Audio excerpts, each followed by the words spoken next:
Welcome to this explainer. Okay, so have you ever noticed that human communication is basically, well, it's a cryptic detective story? Because the truth is, we almost never say exactly what we mean. We speak in codes, we drop hints, and we just kind of expect the people listening to us to read our minds, or, at least read the room. So today, we're diving into the really fascinating world of linguistics and translation.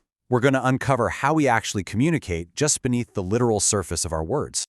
To show you what happens when translation goes completely off the rails, just listen to this attempt at a pirate Bible. This is translating Galatians 5. It reads, quote, "If you be led by the wind, you ain't be subject to the code. Envying and slander and murdering and guzzling and grog." Okay, it sounds absolutely bizarre, right? But it instantly proves a really important point. If a translator goes completely literal or uses forms that just don't match up with what the audience expects, the message ends up sounding strange, unclear, and frankly unhelpful. Because our goal in translation isn't just swapping words out. It's about conveying an actual act of communication. So, let's jump right into Section 1, the secret code of language. Let's break down this core concept of speech acts. This is basically the framework linguists use to analyze the way people talk. It's all about breaking down conversations to figure out the hidden rhetorical function behind our utterances. See, every time we speak, we aren't just emitting random words into the air. We have a purpose, right? We're trying to actually accomplish something, whether that's to inform someone, request something, give a command, or influence behavior. A speech act looks right past the literal words to find that underlying intent. Let's look at a super relatable everyday example. Imagine a husband says to his wife, "Honey, we're out of milk." Now, explicitly, on the surface, this is just a simple statement of fact. He's giving her a quick inventory update on the refrigerator. But implicitly, it's actually a highly coded, polite request. Notice he doesn't mention a store. He doesn't even say the word buy. But he fully expects his wife to understand that the real intended meaning is, please go to the store and buy milk. And, usually the wife responds perfectly, saying something like, "Sure, I'll stop by the store after work." It is incredibly cryptic when you really stop and look at it. But, as you probably know from your own life, this code doesn't always work flawlessly. Take this really funny real-life story from Dr. George Payton. His wife was out running errands and called him to say she'd be home in a bit, and then added, "I'm ready for tea." He thought, oh great, she's going to grab some tea at the cafe. 20 minutes later, she walks in the door and asks, "Where's the tea?" Dr. Payton completely missed it. He took her words as an explicit statement of fact, completely missing that it was an implicit request, meaning, please make tea for me and have it ready when I get home. We literally miss these subtle cues all the time when the actual intent is hidden. Which brings us nicely to Section 2, reading between the lines. Let's actually try to decode a simple phrase together. If I say to you, "The yellow buses are going around the neighborhood again," what does that actually mean? Most of us immediately recognize I'm talking about school buses. And if you know it's late summer, you instantly realize what month it is. It's August or September. You know the school year is starting back up. But notice, I didn't say the word school, I didn't say children, and I definitely didn't say September. Yet you filled in all those blanks instantly. How? Well, the absolutely crucial point here is that all of this relies on a massive bedrock of shared knowledge.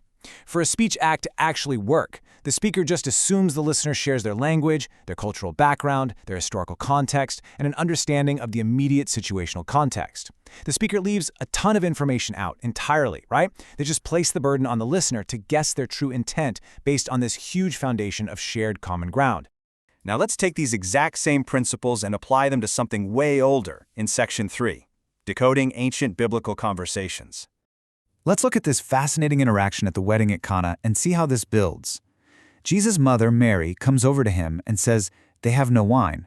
Once again, just like the milk example we talked about, this looks like a super simple statement of fact. But based on how Jesus actually responds, saying, "My time has not yet come," we know for sure there is a deeply coded conversation happening here. Mary isn't asking Jesus to run down to the local shop.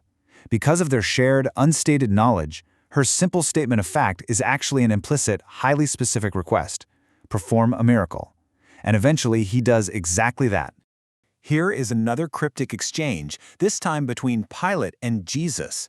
Pilate asks a very direct question: "Are you the king of the Jews?" Does Jesus give a direct yes or no? Nope. He replies, "Do you say this of your own accord, or did others say it to you about me?" And then Pilate responds with a rhetorical question of his own: "Am I a Jew?" Look at how much meaning is conveyed without directly answering the explicit questions. Pilate is implicitly saying, "No, obviously I'm not a Jew, so other people told me." It is just this incredible dance of indirect, implicit communication. This brings us to a massive challenge for modern readers, which we'll explore in Section 4, High versus Low Context. And this brilliantly illustrates the huge cultural divide we often face. Linguists often place cultures on a continuum between low context and high context communication. In a low context culture, like here in the United States, speakers generally assume there's very little shared knowledge. So what do? They use a lot of explicit words, and they over-explain everything in detail. But in a high context culture, like in many parts of Tanzania or Kenya, or crucially the ancient Middle East, there is an assumption of massive shared knowledge. Therefore, they use very few words, and they rely heavily on implicit meaning to do all the heavy lifting. To show you just how easily this causes miscommunication, let me share another one of Dr. Payton's stories. He was moving out of a house in Tanzania and was out front selling his furniture. His landlord stopped by, saw what was happening, and literally said, "I'm going on a trip, I'll be back this weekend, we'll talk." Being from a low-context culture, Dr. Payton took that completely literally and just said, "Okay." Over the course of the week, he sold all of his furniture. When the landlord came back, he was shocked. You see, in his high-context culture, "we'll talk" was a heavily loaded phrase. It actually meant, "I am really interested in your stuff, please don't sell anything until I get back." Dr. Payton completely missed the hidden intent simply because he lacked the cultural code. So how do we actually fix this when we're dealing with texts separated by thousands of years? Let's move to Section 5, the art of translation.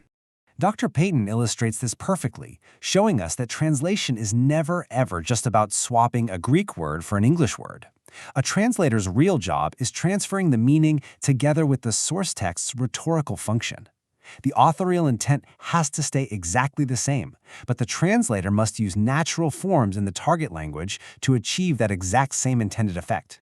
Let me give you a really practical example of finding that natural target form.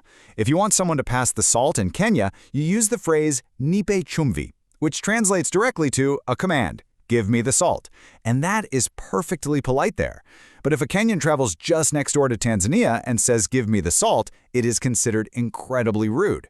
In Tanzania, the socially appropriate form is naomba chumvi, which means "I request salt." The intended action is exactly the same, but the form has to change based on the cultural register of the target audience.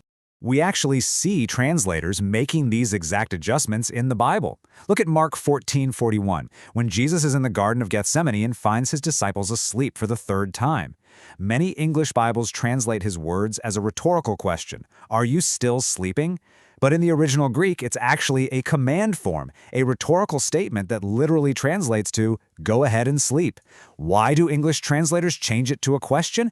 Well, because in English, a sarcastic question like, "Are you guys really still sleeping?" perfectly captures the sharp rebuke Jesus intended.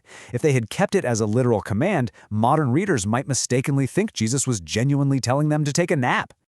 So, wrapping this up, the ultimate translation process looks like this. First, you analyze the text for the true authorial intent. You decode the speech act. Second, you identify the desired rhetorical effect. Was it a rebuke, a polite request, a command? And third, you choose the absolute most natural form in the target language to convey that exact effect, even if it literally means changing a statement into a question.